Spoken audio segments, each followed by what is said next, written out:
Cristina King Miranda y voy a ser su instructora en este video, que es complemento de talleres realizados en Cuba. Soy norteamericana de ascendencia puertorriqueña. Durante 12 años he trabajado en la gestión cultural en Washington, D.C., México y España, promoviendo a grupos artísticos, recaudando fondos en colaboración con fundaciones y diseñando estrategias para crear públicos. Llevo 3 años dando estos talleres de capacitación a profesionales en el ámbito cultural en Latinoamérica y en los Estados Unidos. Sabemos lo importantes que son las expresiones artísticas y culturales de nuestros pueblos. Nos definen como seres humanos y como el aire que respiramos son parte clave de nuestra vida cotidiana. Sin embargo, las expresiones culturales requieren de apoyo. En siglos anteriores florecían muchas veces gracias al apoyo de mecenas, monarcas o benefactores. Hoy en día tenemos que recurrir a otras vías de apoyo y hemos visto toda una profesión surgir alrededor de este tema. Inclusive hay universidades que ofrecen cursos completos en formar a profesionales en la recaudación de fondos.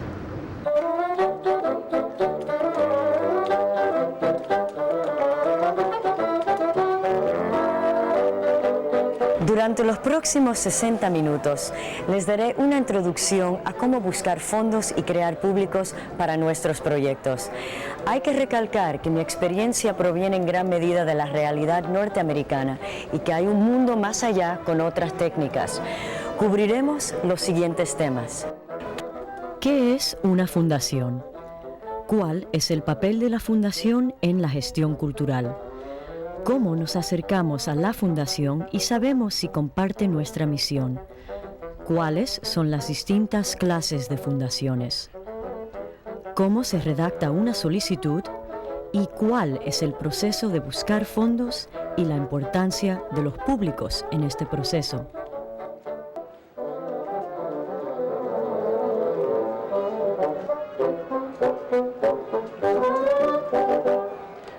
Este video se acompaña de un cuaderno de trabajo que contiene ejercicios y textos.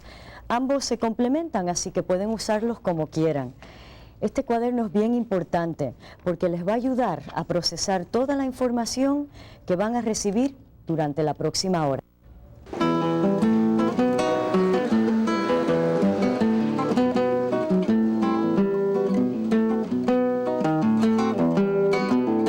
La gestión de un proyecto abarca el proceso de crear, administrar, financiar y evaluar proyectos culturales. Este proceso se inspira en los creadores, los promotores, las instituciones y recintos culturales y las diversas comunidades que conforman nuestros públicos. La gestión de cualquier proyecto tiene varias etapas, pero hoy solo hablaremos de 2 de ellas. La de la elaboración del documento institucional y la de negociación financiera. Sí, yo quiero saber si la elaboración de estos documentos es la primera etapa de la gestión cultural. Bueno, en realidad hay una etapa previa a la elaboración de estos documentos. Como comprenderán, si no han hecho un diagnóstico de su proyecto, no pueden elaborar estos documentos. ¿Por qué? Porque el documento institucional resume su proyecto rector y el de negociación financiera es el plan que le ayuda a buscar apoyos y recursos para su proyecto. Pero ahora hablemos de las fundaciones y su papel en la búsqueda de apoyos. La fundación es uno de los personajes protagónicos en este gran escenario de la gestión cultural. Las fundaciones se establecen para apoyar a aquellos individuos y entidades cuyos propósitos coinciden con la misión de ser de la fundación. Todas las fundaciones comparten las siguientes características. Son entidades sin fines de lucro cuyo objetivo es el bien común.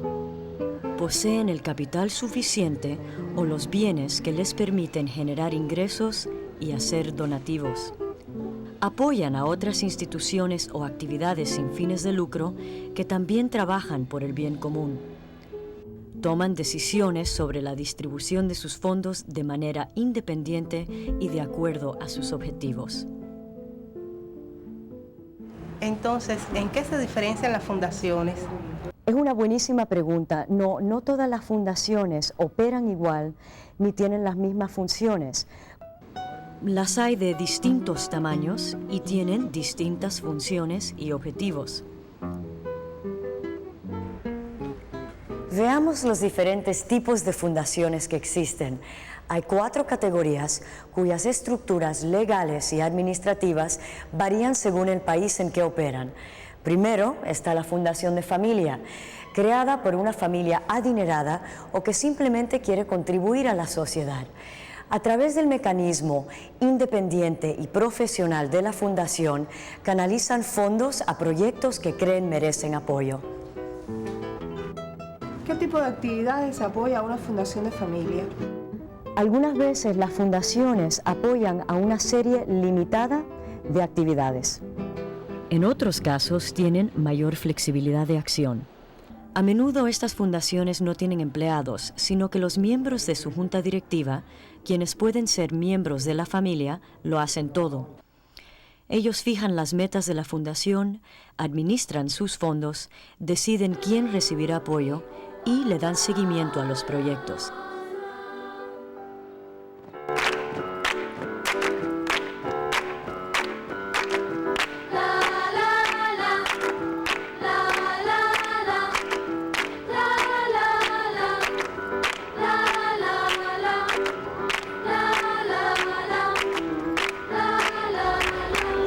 Otro tipo de fundación es la Fundación General, que apoya una gran variedad de actividades que promueven el bien común, como escuelas de música para niños.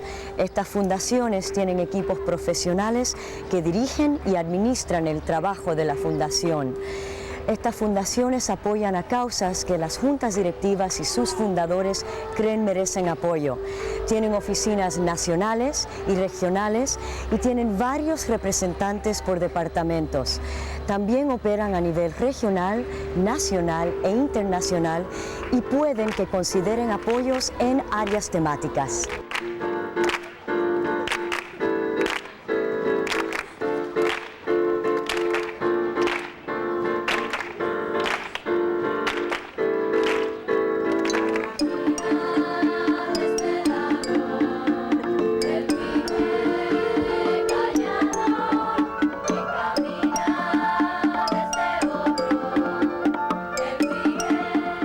La fundación empresarial es creada por una empresa que aporta un máximo de 5% de su ganancia bruta a la actividad filantrópica. Hay un fuerte nexo entre la fundación empresarial y las actividades que apoya. Por ejemplo, una empresa de construcción que contribuye a la restauración de obras de patrimonio cultural.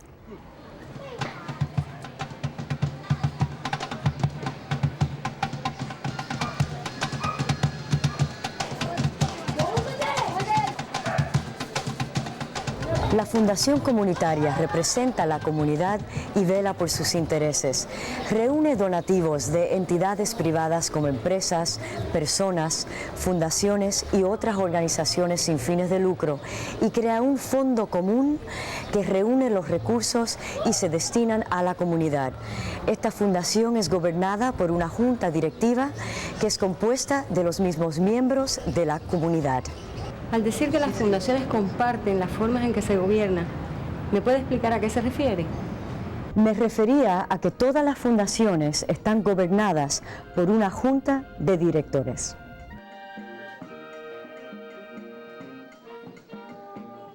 El número de miembros de la junta varía según el estado o el país en que operan.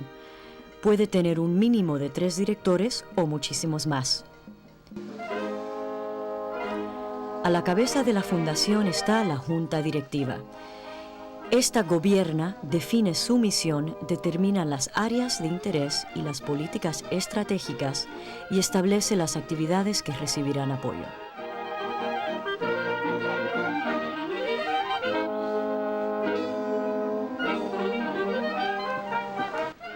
A continuación está el personal, que administra el trabajo diario de la organización, bajo la supervisión de la Junta Directiva.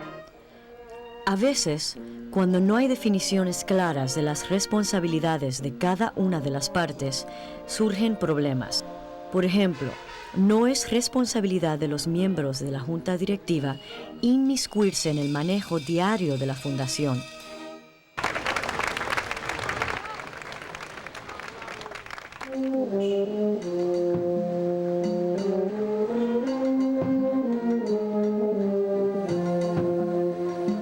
De vez en cuando la Junta se reúne y decide cambiar la misión, el mandato o las prioridades de la fundación, o decide crear nuevas áreas de trabajo.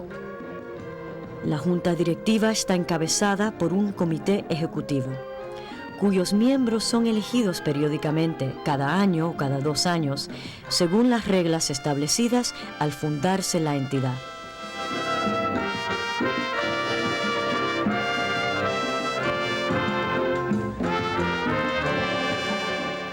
El comité ejecutivo está compuesto por el presidente de la Junta Directiva, el vicepresidente, el tesorero y el secretario, cada uno con un papel definido dentro de la Junta.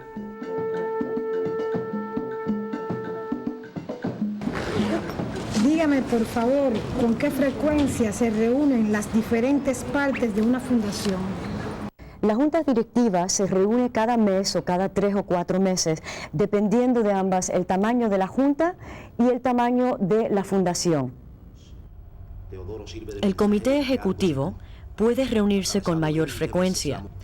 El director de la Junta puede recurrir al comité cuando necesita una respuesta rápida a algo que no pueda esperar a la próxima reunión de la Junta Directiva. La Junta Directiva representa a la Fundación ante el gobierno del país y sus entidades públicas. Es quien responde por las acciones o falta de acción de la entidad. Rinde cuentas y se hace responsable por la administración ética de los fondos, asegurándose de que se paguen los impuestos debidos, que se cumplan las leyes y que no se discrimine a nadie. Su independencia de espíritu se detiene en el atentado. No llega a la emboscada.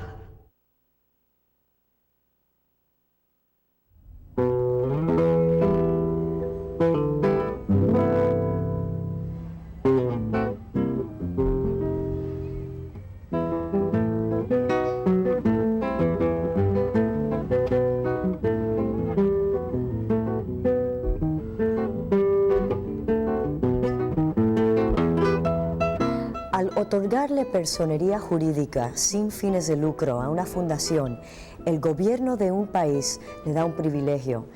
Es la Junta Directiva la que se responsabiliza cumplir con ese voto de confianza. ¿Cómo opera una fundación? La Junta Directiva se encarga de nominar o contratar a un director ejecutivo o directora ejecutivo, y es esta persona que se encarga de contratar al resto del equipo de trabajo. Es la persona encargada de las operaciones diarias y de la gerencia de la entidad y de poner en práctica las políticas establecidas por la Junta Directiva. Yo quisiera saber si cuando uno quiere solicitar apoyo de una fundación, ¿a quién debe dirigirse? ¿Al presidente de la Junta o al presidente del Ejecutivo? La respuesta es todo depende. En el tamaño de la fundación, por ejemplo, si es una fundación pequeña, el acceso es mucho más fácil a la presidenta de la fundación. En este caso, se le dirige una carta de sondeo a la presidenta y ella responde con otra carta que dice: sí, tu proyecto nos interesa, vamos a hablar. O no, tu proyecto no nos interesa porque no cae dentro de las áreas de interés ni el mandato de la fundación. Si se trata de una fundación grande, como la Fundación Ford, que tiene muchos representantes en distintas áreas de la fundación, hay que averiguar primero qué representante o program officer, como se llaman en los Estados Unidos, tiene bajo su cargo nuestra área de interés. Pero no se apuren, primero hay una serie de pasos a tomar antes de pedir ese apoyo.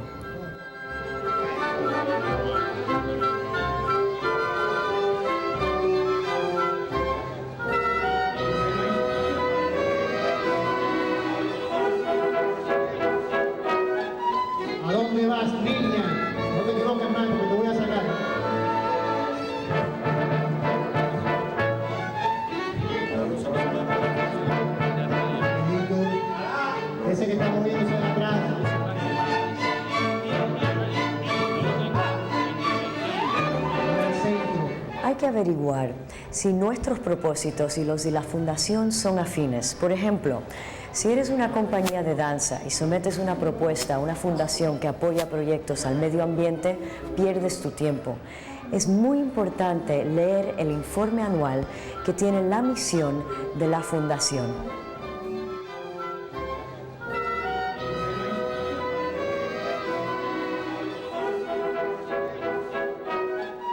¿A dónde vas, niña? No te equivoques más, porque te voy a sacar. Este documento nos da valiosa información.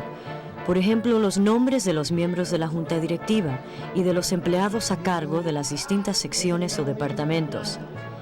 El informe nos da a conocer la lista de donativos hechos con anterioridad y si estos han sido a categorías o temas parecidos al nuestro o en países como el nuestro.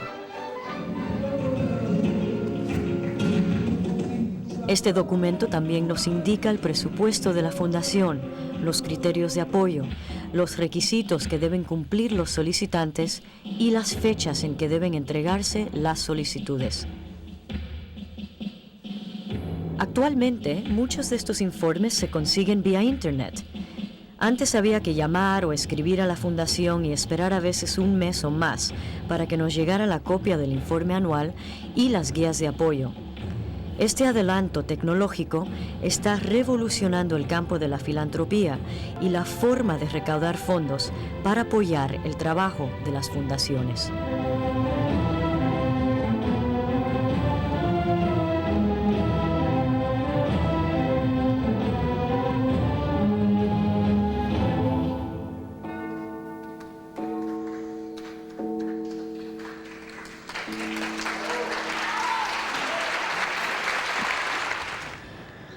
Por favor, ¿me pudiera explicar, una vez que determinamos a quién hacemos una solicitud, quién es la persona clave a la cual debemos dirigirnos?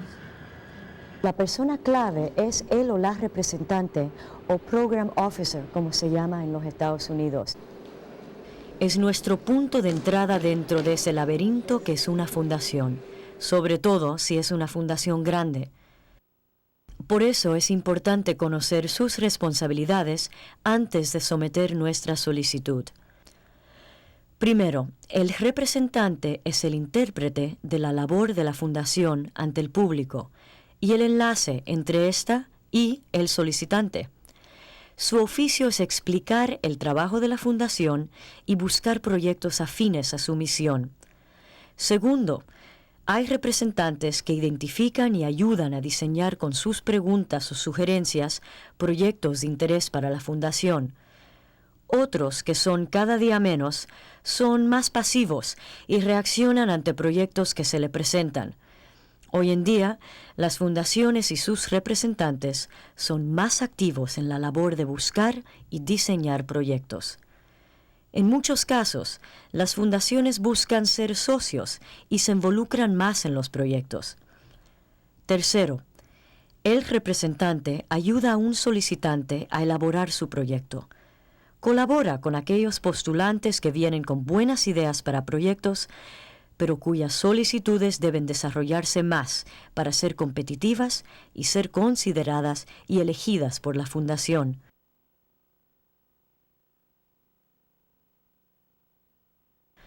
Es durante esta etapa que el representante conversa con los postulantes, porque conoce desde adentro cómo se juzgan los proyectos y las posibles críticas que se les pueden hacer en el proceso de consideración.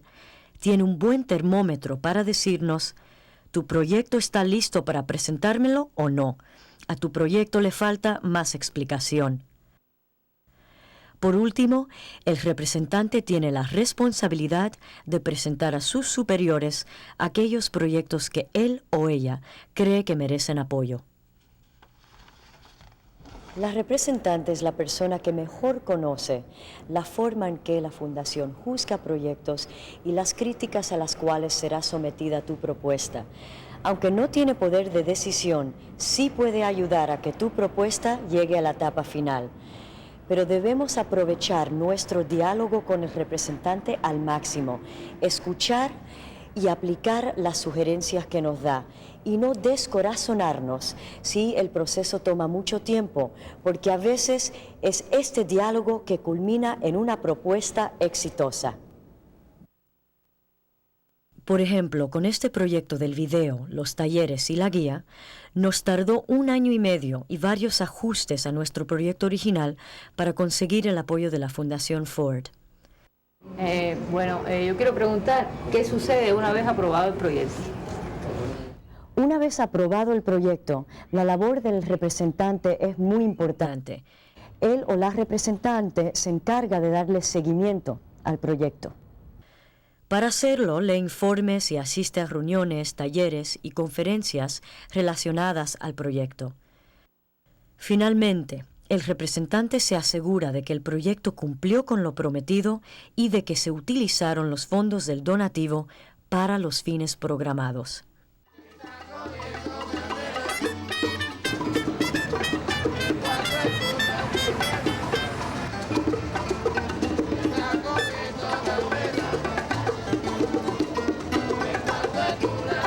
Con la nueva ola de la filantropía, cada vez más se va dejando de lado que la Fundación escriba un cheque y se ausente del escenario, dejando que el proyecto tome su curso sin mayor participación de la Fundación. Hoy en día la Fundación actúa como socio en el desarrollo del proyecto, fijando metas y resultados alcanzables.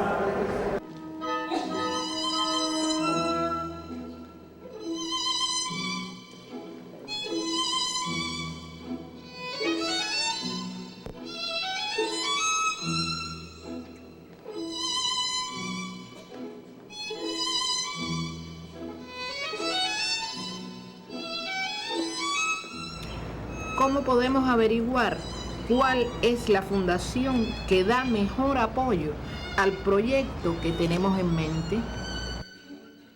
Hay varias maneras de conseguir esta información y comenzar el diálogo. Es importante recordar que no estamos obligados a dialogar con una sola fundación para recaudar apoyos.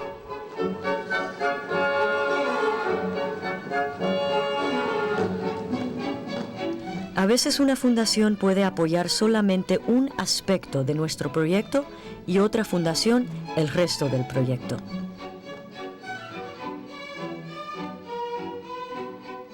Por ejemplo, si buscáramos apoyo para una serie de ballet clásico, puede que por la complejidad del proyecto y el monto del presupuesto tuviéramos que acudir a varias fundaciones a la vez.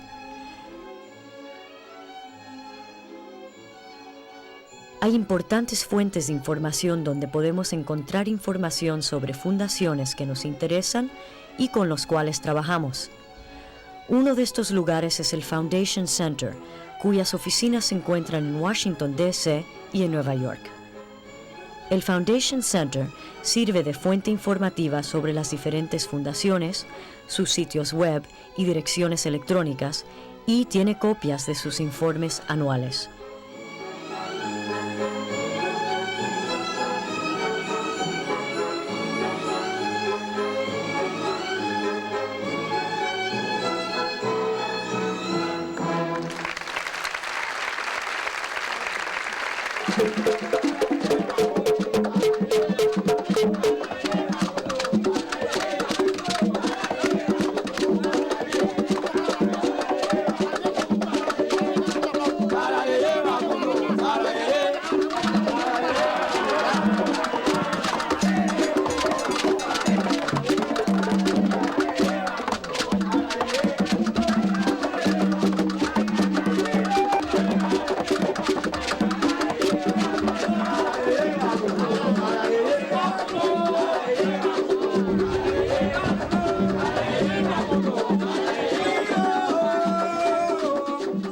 En un lugar como este, la vitrina es lo que nos llama la atención.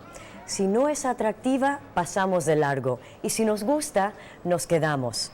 Para iniciar nuestra campaña de búsqueda de apoyos, también debemos elaborar nuestra vitrina, que muestra a posibles donantes y fundaciones quién y cómo somos de manera clara y atrayente. El documento institucional es esta vitrina. Este documento de entre 2 párrafos a 2 páginas debe presentar en forma clara y concisa las metas de la organización y su visión del futuro. Debe explicar cómo se pretende alcanzar esas metas y por qué y para qué se buscan recursos. Debe dar a conocer quiénes forman parte de su junta directiva y de su equipo administrativo. A continuación, un resumen de las funciones de este documento, que es la base para la recaudación de fondos.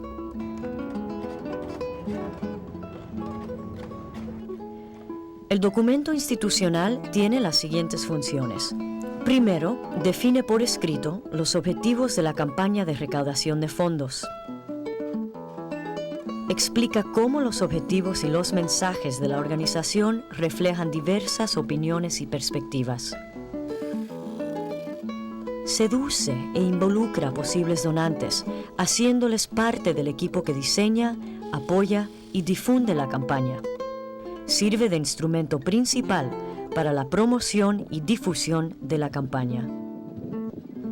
Sirve para capacitar a los voluntarios que trabajarán en la campaña.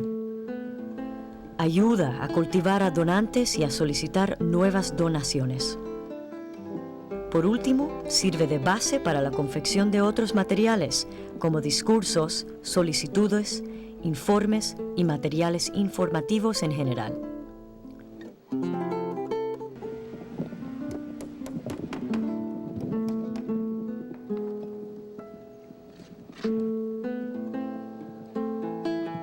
La misión organizativa es lo más importante, es el corazón del documento institucional, es la razón de ser de la institución cuando solicita apoyos. Es un mensaje directo, breve, apasionado y sin ser exagerado, resume las actividades de la organización. Sin una misión clara y bien definida, no se puede lanzar, ni mucho menos llevar a buen puerto, una campaña de procurar fondos exitosa. Para redactar bien la misión, hay que poder responder a las siguientes preguntas. ¿Por qué existes? ¿Para quién o quiénes existes? ¿Cuál es tu público? ¿Cómo? Es decir, ¿cuáles son tus objetivos y programas? La misión organizativa cumple con los siguientes objetivos. Crea confianza entre su público dentro de la misma organización y ante sus donantes. Inspira y motiva al equipo de trabajo y a los donantes. Atrae y ayuda a retener a un equipo talentoso motivado por la ideología de la organización más que por la remuneración financiera. Es una declaración de los principios, valores y objetivos de la organización y sirve para responder a la pregunta: ¿qué perdería este mundo si nosotros no existiéramos? Dentro de la organización, todos tienen que tener un claro sentido de la misión organizativa y estar comprometidos con ella.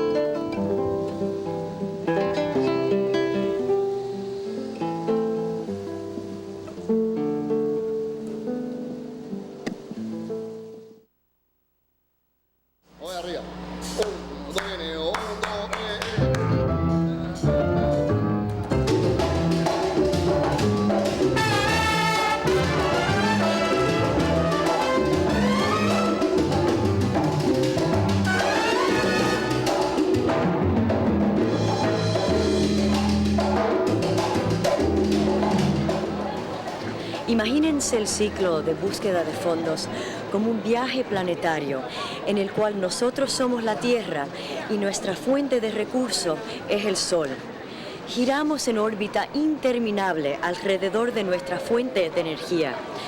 Este ciclo se repite cada y otra vez que solicitamos y logramos obtener un recurso de un patrocinador, una fundación o una persona. Y eso es bien importante. También es importante que llevemos en este viaje 3 ingredientes básicos: paciencia, pasión por nuestra misión y perseverancia. El ciclo de procuración de fondos tiene 5 etapas, las cuales son identificar, investigar, cultivar, solicitar, bien importante, y también importante, agradecer. Ahora hablemos de la primera etapa del ciclo de procuración de fondos, la de identificación. Cada organización tiene que determinar la composición, es decir, la diversidad y la magnitud del público que va a atender. Después de haber hecho esto, hay que crear una estructura administrativa, programas, actividades y, muy importante, un presupuesto que cumpla con ese público. Hay que estudiar y conocer bien al público y a las comunidades a las cuales dirigimos nuestros esfuerzos. Para este fin debemos preparar una declaración de necesidades, definiendo nuestros objetivos y metas. Los objetivos son amplios y a largo plazo. Las metas son líneas de acción medibles que nos conducen hacia nuestros objetivos.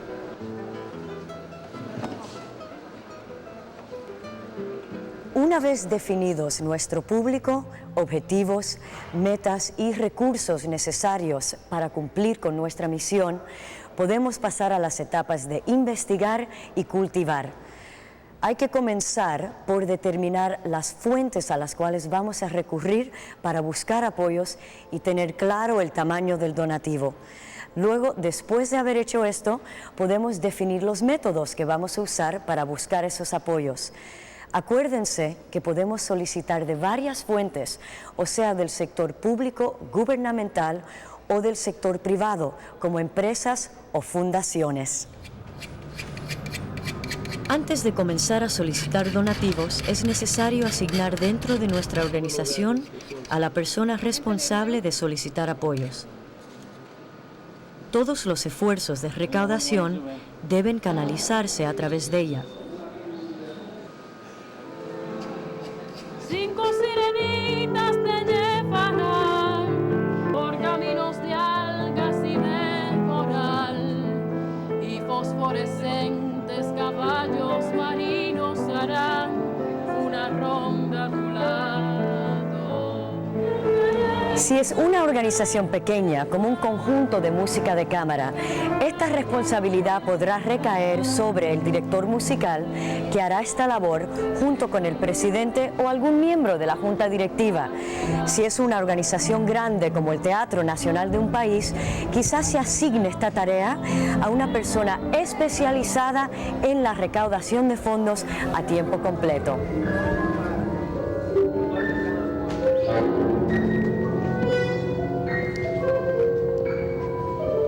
La cuarta etapa de este ciclo también es importante: dar las gracias, agradecerle el apoyo al donante.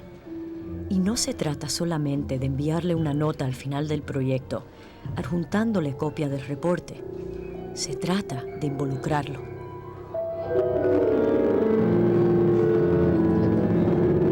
Por ejemplo, si eres una compañía de danza y tienes un festival, hay que mantenerlo informado de las actividades e invitarlo. Y luego al final del proyecto, sí, enviarle un reporte detallando qué se hizo con el donativo y quiénes se beneficiaron. Así mantendremos abiertas las puertas para una futura relación, participando como socios en un esfuerzo que tiene mérito. Acuérdense que gente da a gente, y da porque creen en tu proyecto y les caes bien. Por eso es importante tratar a los donantes como los seres humanos que son y desarrollar relaciones personales con ellos.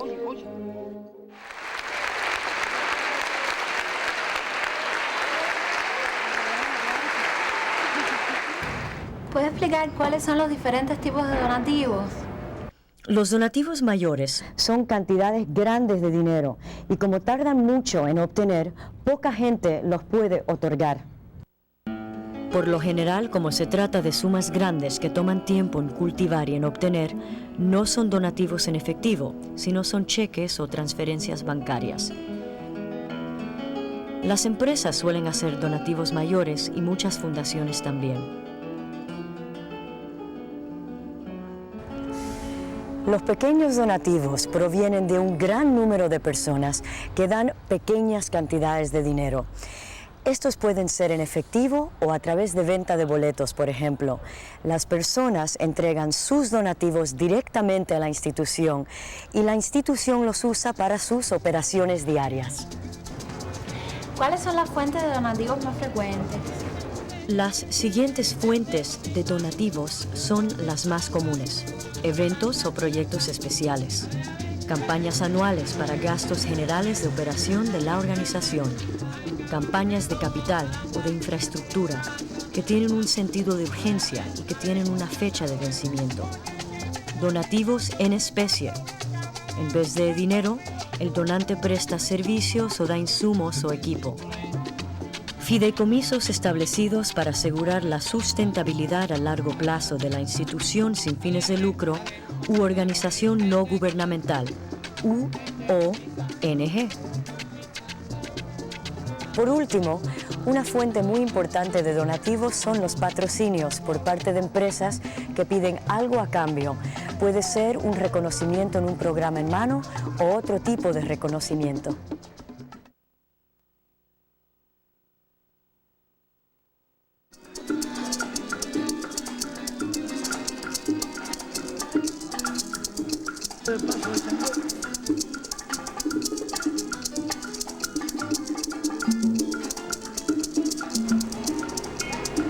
No hay una sola forma de elaborar una propuesta o solicitud de donativos. Al contrario, hay tantas variaciones y tipos de propuestas como hay proyectos. Hay algunas fundaciones que exigen un formato muy específico y otras que con una carta breve de información basta. El formato varía según el tipo de proyecto. Por ejemplo, el formato para renovar la sala de un museo es distinto al que busca apoyos para un ciclo de conciertos para niños. También una solicitud pidiendo un patrocinio es distinta a una solicitud para la operación general de tu organización. ¿Cuál es la mejor manera de elaborar una propuesta? Bueno, primero hay que redactar un resumen y este no debe sobrepasar las 300 palabras. Debe incluir el nombre y dirección de nuestra entidad, el nombre del director del proyecto, el título del proyecto, una breve descripción de nuestra organización, su misión y la experiencia y actividades realizadas en el pasado y su capacidad para realizar el proyecto.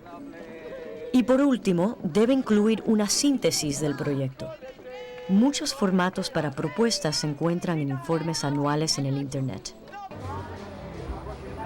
Por ejemplo, si estamos solicitando apoyos para un ciclo de teatro infantil, el resumen deberá incluir cómo y dónde se realizará, quiénes lo llevarán a cabo y quiénes se beneficiarán. También es importante describir el problema y darle una solución.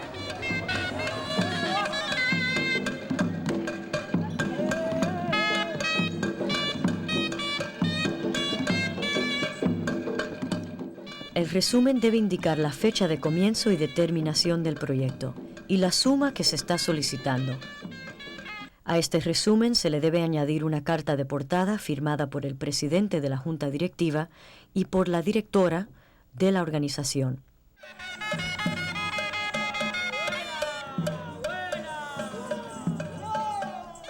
Otros factores importantes que se deben incluir en la propuesta son los siguientes. Se debe responder a la pregunta, ¿por qué es necesario este proyecto? La respuesta a esta pregunta es tu planteamiento o primera sección de la propuesta. ¿Cuál es el problema que vas a atender? Después de describir, en unos cuantos párrafos, los antecedentes o la historia de la organización, el planteamiento debe incorporar ejemplos concretos para explicar cómo van a resolver el problema propuesto.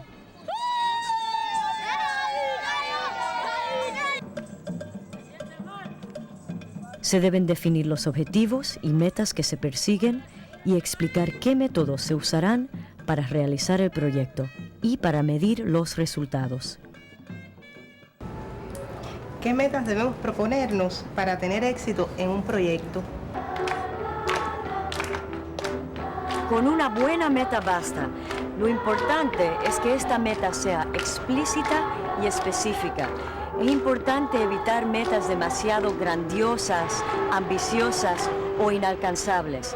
Y lo más importante es que al final del proyecto podamos medir si nuestras metas cumplieron con nuestros objetivos.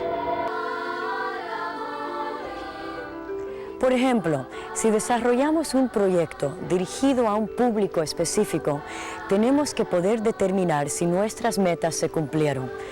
Después de describir las actividades que se realizarán, la propuesta debe detallar cómo vamos a medir los resultados, técnicas que miden el producto. Por favor, quisiera conocer si debemos incluir una proyección hacia el futuro en nuestra propuesta. Sí, debemos tener una proyección del proyecto hacia el futuro. Debemos considerar la pregunta: ¿va a tener continuidad este proyecto? Si queremos que nuestro proyecto tenga continuidad, hay que explicar por qué y cómo se recaudarán fondos para que el proyecto sobreviva a largo plazo y sin el apoyo de la Fundación.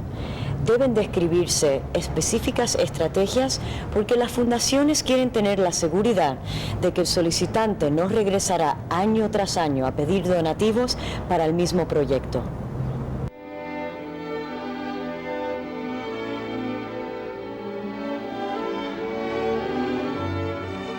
¿Y nuestra propuesta debe incluir un presupuesto?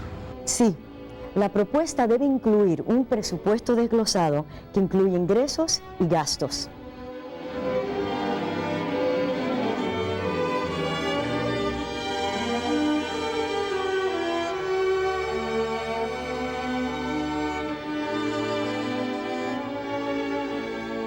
Este presupuesto debe ser un espejo o un reflejo en números del contenido de la propuesta redactada.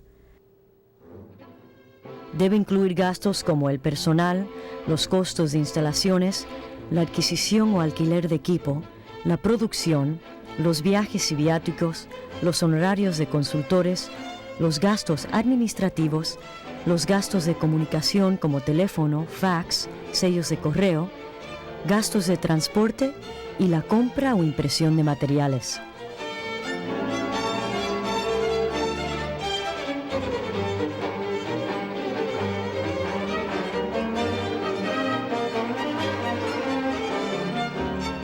La propuesta y el presupuesto deben desglosar los apoyos recibidos o los apoyos que se esperan recibir de otras fuentes.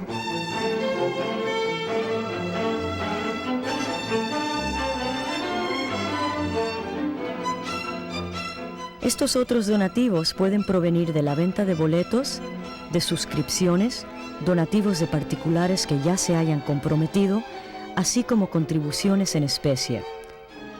Debe asignarse un valor monetario a las contribuciones en especie y al trabajo de los voluntarios.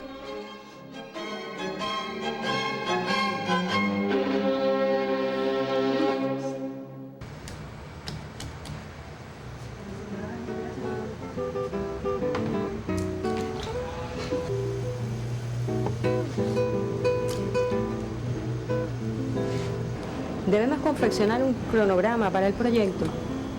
Sí, debemos elaborar un cronograma que se basa en un calendario de trabajo que puede ser mensual o trimestral. Hay que recordar que este calendario debe reflejar todos los pasos necesarios para la realización del proyecto, desde su planificación inicial hasta su realización y evaluación final. La propuesta puede incluir otros elementos, como cartas y videos. Sí, cómo no. La propuesta debe incluir otros materiales, como cartas de recomendación o de respaldo, o cartas de compromiso o aval del proyecto. Como parte de la propuesta, es bueno incluir videos ilustrativos, sobre todo si tu proyecto es visual. Estos videos deben ser de óptima calidad, mostrar bien el trabajo artístico y no sobrepasar los 15 minutos de duración. Por ejemplo, si eres una compañía de danza contemporánea, tu video debe incluir información básica sobre la obra y sobre la compañía misma.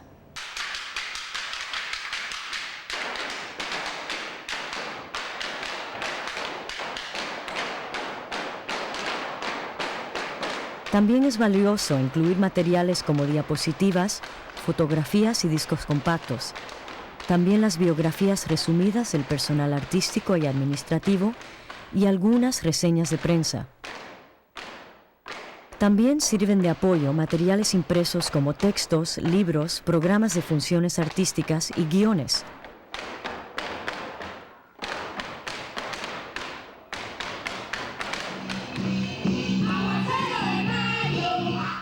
En nuestro próximo segmento hablaré de los principios para la construcción y el desarrollo de públicos para las artes.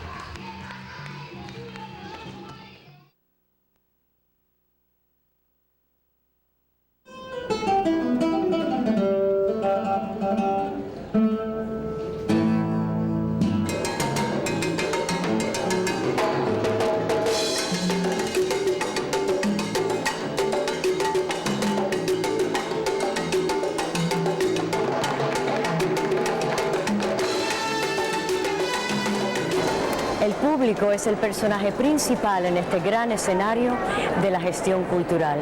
Sin personas que aprecien y participen en nuestros proyectos artísticos, nuestros proyectos simplemente dejan de existir y pierden significado. Es cada vez más importante enraizar el arte en la vida cotidiana.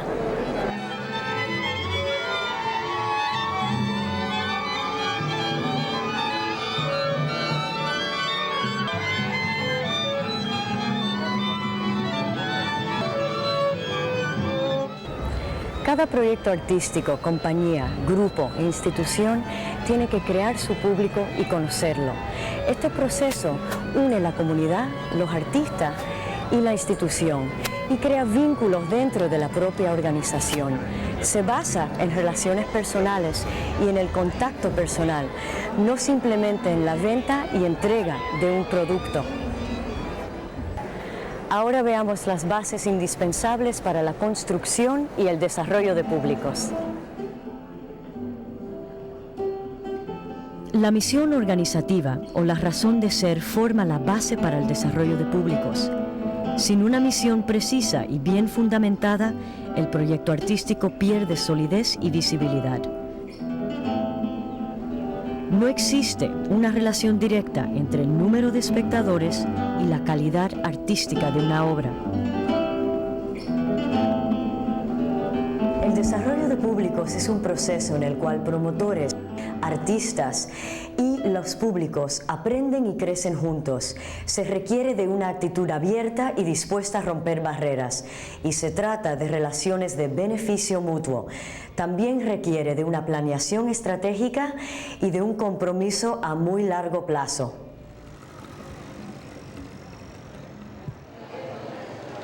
Es importante recordar que se necesita una concepción del público que va más allá de su condición de meros consumidores. Deben verse más bien como espectadores inteligentes que tienen un interés y compromiso fuerte con el trabajo creativo o proyecto artístico. La calidad del desarrollo de públicos solo está limitada por nuestra propia audacia e imaginación.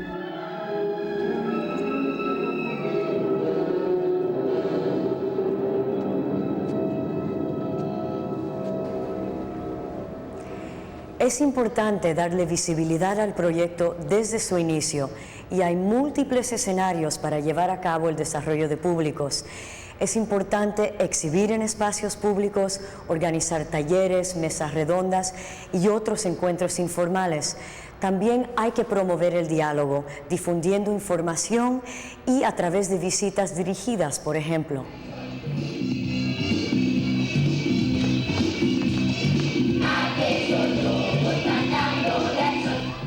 Debemos desarrollar estrategias que promueven espectáculos y proyectos artísticos, acerquen al artista con el público y profundicen los conocimientos de distintos públicos.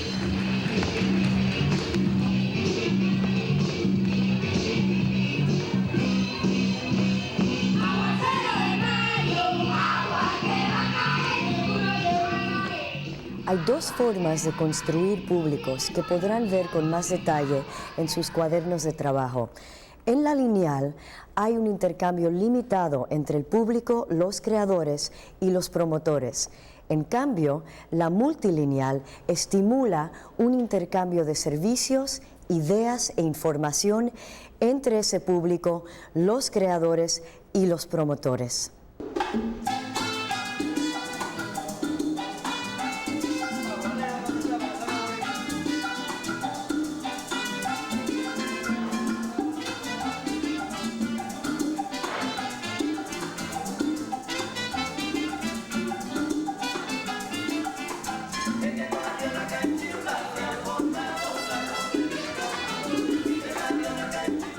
En esta breve introducción al mundo de los recursos hemos visto muchos parajes.